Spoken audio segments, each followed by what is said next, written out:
随着远古遗迹封印的解除，各路强者争先至阳至烈的奇幻之地阳谷古潭，以助等人发难时，焚烟古塘镇率人前来声援，拦截天妖皇族的时机。Cũng trong lúc này, ở tại bên ngoài Đông Long đảo tại không gian hư vô, bây giờ đã xuất hiện rất nhiều thuyền chiến, mang theo những khẩu đại pháo đang bao vây bên ngoài. Bọn họ chỉ trực chờ tấn công vào hòn đảo nhỏ đang bị bao phủ bởi một quả cầu. Đứng ở xa xa quan sát tình hình chính là Hỏa Chiến trưởng lão và Thiên Huyền trưởng lão, thủ lĩnh phiến quân của Tam Đại Long đảo. Trước đợt tấn công với quy mô tổng lực, bọn chúng bây giờ đang vô cùng đắc ý vì mục tiêu sắp được hoàn thành. Đúng lúc bọn chúng đang đắc ý thì từ xa, Trúc Ly cùng với Hắc Kình dẫn theo một đội quân đang trên đường trở về nhìn thấy. Ngay lập tức, hai người liền phóng về phía nơi canh gác bên ngoài Đông Long đảo, nơi có Hỏa Chiến và Thiên Huyền đang lăm le chờ trực.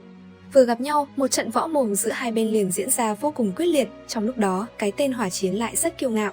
Đầu tiên, hắn cho người mang gã thị vệ của Đông Long đảo tới, sau đó hắn liền dùng tay hút lấy năng lượng trong cơ thể gã thị vệ kia với vẻ mặt khoái chí. Đứng trước hành động ngang ngược ấy, Trúc Ly cùng với Hắc Kình vô cùng tức giận, nhìn hai gã bán thánh kia, Trúc Ly thanh âm vang lên quát: lá gan của các ngươi cũng quá to rồi, vậy mà lại dám xuống tay với Long Hoàng bệ hạ. Ba vị Long Vương đại nhân mới là vương giả, các ngươi từ chỗ nào tìm về một con nhóc mà cũng đòi thống nhất Thái Hư Cổ Long sao? Xem ra dưới sự thống trị của Tam Đại Long Vương, các ngươi đã quên mất tộc quy rồi. Thiên Huyền, không cần nhiều lời, nhanh chóng giải quyết bọn họ, thời khắc Đông Long đảo phản kích cũng sắp đến, chúng ta phải mau trở về. Muốn diệt Đông Long đảo, Tam Đại Long đảo các ngươi còn chưa đủ trình, đợi Long Hoàng đại nhân cường đại, Tam Đại Long đảo nhất định sẽ bị diệt. Vậy cũng phải xem các ngươi có thời gian để làm điều đó hay không đã. Lời của Hỏa Chiến vừa dứt, một chưởng từ xa đánh về phía Hắc Kình, kình phong kinh khủng trực tiếp xé rách hư không nhanh như chớp đánh tới. Chỉ trong nháy mắt, đòn đánh kia đã đập trúng vào người Hắc Kình, khiến hắn bị đập văng ra xa, trên miệng lập tức thổ huyết. Đánh ra một chưởng này, Hỏa Chiến vẻ mặt đắc ý nói, một tên nhãi nhép cũng dám ở trước mặt bản trưởng lão hô to gọi nhỏ sao? Trúng đòn nghiêm trọng, ánh mắt Hắc Kình lập tức đỏ lên, sau đó thanh âm hắn vang lên quát, một đám vô liêm sỉ. Nghe được thanh âm này, Hỏa Chiến cười lạnh, bàn tay vung lên nói, lấy mạng tất cả đám người này đi, một tên cũng không để lại. Lời hắn vừa dứt thì phía bên kia, Trúc Ly trưởng lão nổi giận, đấu khí trong cơ thể bùng nổ, một quyền đánh về phía Hỏa Chiến. Đối diện với nó, Hỏa Chiến thân thể nhanh chóng bành trướng, lập tức biến thành trạng thái bán long để chiến đấu. Chỉ thấy hắn ngửa mặt lên trời giống một tiếng, xung quanh người lập tức tản ra một luồng năng lượng vô hình đem không gian xung quanh bao phủ lại. Sau đó, thân hình hắn ta như một viên đạn bắn về phía đối thủ, một quyền hung hăng đánh vào người Trúc Ly. Vừa giao chiến, Hỏa Chiến đắc ý nói, Trúc Ly, bây giờ trong người ngươi có thương tích, làm sao có thể đấu lại lão phu đây? Dứt lời, Hỏa Chiến hóa thành bộ dáng bán long đạp một cước vào hư không, thân hình liền quỷ dị xuất hiện phía trên Trúc Ly trưởng lão. Móng rồng khổng lồ cực kỳ sắc bén mang theo kình phong hung hăng đánh xuống. Đối diện với nó, Trúc Ly trưởng lão trên người hiện lên một bộ giáp trụ hình rồng trực tiếp va chạm trực tiếp với móng vuốt của Hỏa Chiến. Khi Trúc Ly trưởng lão cùng Hỏa Chiến đang giao chiến thì Thiên Huyền đã ra tay tàn sát, mỗi lần vung tay áo lên đều có người bỏ mạng. Chứng kiến tràng cảnh ấy, trong mắt Hắc Kình nhất thời bộc phát ra một cơn lửa giận quát, lão tử liều mạng với ngươi. Dứt lời, Hắc Kình một quyền đánh bay hai thân ảnh vừa đến gần hắn, bàn chân đạp mạnh vào hư không, thân hình như chớp bay về phía Thiên Huyền. Thấy thế, lão giả kia bàn tay nắm chặt, một đám long lân lập tức hiện ra rồi mỉa mai nói, lực lượng như con kiến cũng dám ở trước mặt lão phu kêu gào sao? Dứt lời, bàn tay hắn vung lên cùng Hắc Kình mạnh mẽ va chạm, uỳnh một tiếng, không gian nơi này như dao động. Sau đó, khi kình khí bắn ra, một vụ nổ bạo phát, Thiên Huyền bị hất ngược lại, đồng thời Hắc Kình thì bắn ra xa, trên miệng liền thổ huyết. Nhân lúc Hắc Kình chưa kịp phản xạ, thì phía xa, Hỏa Chiến đã lao tới tung liên tiếp hàng trăm quyền lên người hắn, khiến Hắc Kình xương cốt gãy vụn. Cuối cùng là một đòn kết liễu, Hỏa Chiến vung tay, hắn liền đập bay cơ thể Hắc Kình xuống mặt đất làm khói bụi mịt mù. Khoảnh khắc sau đó, ánh mắt Hắc Kình trở nên mơ hồ, trong miệng lẩm bẩm nói, thực sự phải bỏ mạng ở đây sao? Lời vừa dứt, bàn tay Hắc Kình nắm chặt lại, hắn cố gắng gượng, thế nhưng cũng chẳng được nữa. Thấy vậy, Hỏa Chiến đắc ý nói, yên tâm, sau khi lấy mạng ngươi xong, ta sẽ quăng ngươi vào trong lòng mộ, coi như cho ngươi một nơi yên nghỉ. Dứt lời, Hỏa Chiến ném thẳng cơ thể Hắc Kình vào trong không gian mà hắn tạo ra để giam cầm. Bên cạnh là Trúc Ly bị trọng thương, cũng đang cố gắng giãy giụa, thế nhưng đáng tiếc cả hai đều không thể thoát ra được. Giờ khắc đó, chỉ thấy Hỏa Chiến tra tấn Hắc Kình, hắn ta giơ bàn tay lên rồi đặt vào gương mặt, tiếp theo hàn quang bắt đầu lưu chuyển, hắn định nghiền nát Hắc Kình khiến anh ta phải ra đi trong đau đớn. Bên cạnh, Trúc Ly trưởng lão giận dữ hét lên nói, Hỏa Chiến, nếu ngươi dám lấy mạng hắn, Long Hoàng bệ hạ sẽ không buông tha ngươi đâu. Long Hoàng bệ hạ sao? Phải xem cô ta có sống sót sau khi bị Tam Đại Long Vương liên thủ tấn công hay không đã. Lời vừa dứt, bàn tay hắn liền bóp chặt lại khiến Hắc Kình đau đớn, vừa làm hắn ta vừa khoái chí nói, đúng là một tên ương ngạnh, nhưng thật đáng tiếc, ngươi đã ở sai trận doanh rồi, ngươi cứ yên tâm, sau trận chiến này sẽ không có ít người đi theo ngươi. Nói xong, bàn tay hỏa chiến lại một lần nữa siết chặt còn Hắc Kình, dường như sự sống trong mắt anh ấy đã gần cạn kiệt. Thế nhưng, cũng đúng vào lúc này, một tiếng ầm ầm trong hư không bất chợt nổ vang, ngay sau đó, một bàn tay đã từ đâu đã chộp về phía hỏa chiến. Nháy mắt, bàn tay đó đã điểm lên đầu của hỏa chiến, thanh âm vang lên hỏi, thả người ra, nếu không thử xem ta nhanh hơn hay ngươi nhanh hơn. Ta đếm đến 3 chúng ta cùng nhau thả thế nào? Được thôi, lời Tiêu Viêm vừa dứt thì hỏa chiến cùng Tiêu Viêm đồng thời buông tay, chớp mắt đã thấy hỏa chiến thuấn di rời xa khỏi đây. Đến đây, Tiêu Viêm đỡ lấy Hắc Kình trong lúc mơ hồ, Hắc Kình nhìn thấy Tiêu Viêm thì vui mừng nói, Tiêu là người Tiêu Viêm sao? Nghe vậy, Tiêu Viêm khẽ gật nhẹ đầu đỡ lấy Hắc Kình, còn phía bên kia, hỏa chiến sau khi hoàn hồn thì liền cất lời hỏi.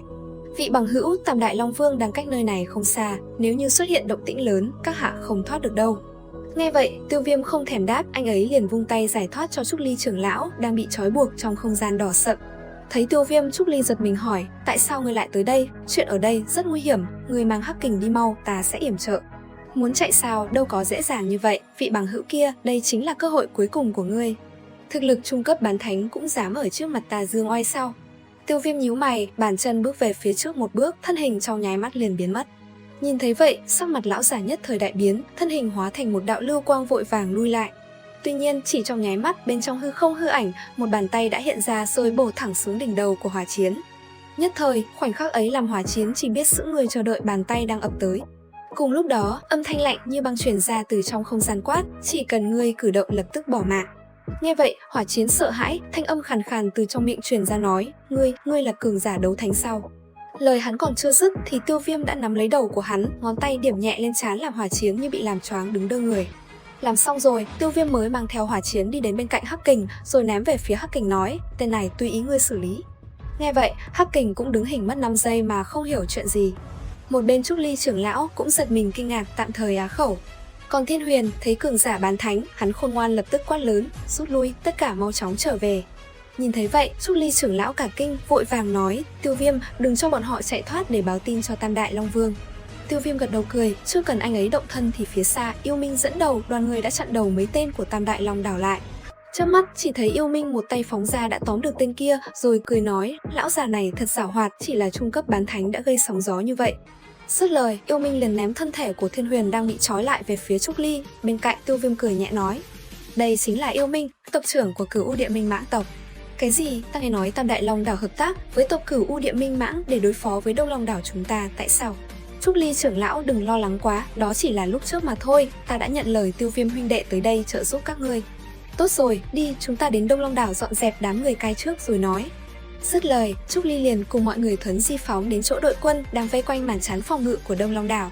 Đúng vào khoảnh khắc đám người của Tam Đại Long Vương đang yên lặng thì bất chợt từ trong hư không xuất hiện từng đợt công kích lao tới người bọn chúng. Chỉ trong nháy mắt, Tiêu Viêm cùng đoàn người đã mau chóng giải quyết từng tên tôm tép của Tam Đại Long Vương. Tuy nhiên, bọn chúng lại quá đông, trước tình hình đó, Trúc Ly trưởng lão đứng cạnh lo lắng nói, mấy tên kia đã truyền tin có không ít cường giả của Tam Đại Long đảo sẽ chạy tới đây. Nghe vậy, Tiêu Viêm liền đáp, mặc kệ bọn chúng, ta đến Long Điện trước. Dứt lời, Tiêu Viêm vung tay áo mở ra một thông đạo với những ngọn lửa cháy hừng hực đưa mọi người vào trong điện an toàn. Sau đó, trước một quyền từ tên đấu thánh của Tam Đại Long đảo đang lao theo phía sau, anh ấy lập tức vận chuyển công pháp, cơ thể bành trướng thành một người khổng lồ, màu vàng rực rỡ trực tiếp tung quyền đối chọi sòng phẳng với Huyền Ma. Khoảnh khắc va chạm, cú đấm trực diện mang theo sức mạnh kinh thiên động địa, hất văng đối thủ về phía cuối chân trời. Sau một đòn giao thủ, Huyền Ma lộ rõ vẻ kinh ngạc, tiểu tử, mau xưng tên, chuyện của Thái Hư Cổ Long tộc chúng ta không phải là người bình thường có gan mà nhúng tay vào. Nghe vậy, Tiêu Viêm không đáp lời, bây giờ ánh mắt anh hướng về phía hai luồng hào quang đang từ xa lao tới. Nhìn qua, Trúc Ly nhận ra đây là đại trưởng lão Sát Mộc của Tây Long đảo và đại trưởng lão Liệt Sơn của Nam Long đảo, nhị tinh đấu thánh trung kỳ. Vừa xuất hiện, Sát Mộc đã thúc giục quát, Huyền Ma, không cần nói nhảm, mau động thủ bắt lấy hắn, bà vị Long Vương muốn nhanh chóng giải quyết bọn chúng. Ngay lúc đó, không gian bên cạnh Tiêu Viêm dao động, hai vị lão giả tóc trắng xóa của Đông Long đảo cũng xuất hiện ứng cứu. Trúc Ly nhanh chóng giới thiệu nói, Tiêu Viêm, đây là đại trưởng lão cùng nhị trưởng lão của Đông Long đảo chúng ta. Nghe vậy, Tiêu Viêm cung kính chắp tay nói, bái kiến hai vị trưởng lão. Tiêu Viêm tiểu hữu không cần khách khí, ngươi là bằng hữu của bệ hạ, đương nhiên cũng là khách quý của Đông Long đảo chúng ta, lần này được ngươi giúp đỡ, phần ân tình này Đông Long đảo chúng ta ghi nhớ trong lòng. Đáp lại, Tiêu Viêm liền gật đầu. Đến đây thì hết tập 182, tiếp theo sẽ là sự xuất hiện của Tử Nghiên khiến mọi người phải sợ hãi. Theo dõi kênh YouTube Review 5 phút để biết thêm chi tiết trong tập 183 các bạn nhé. Xin chào và hẹn gặp lại.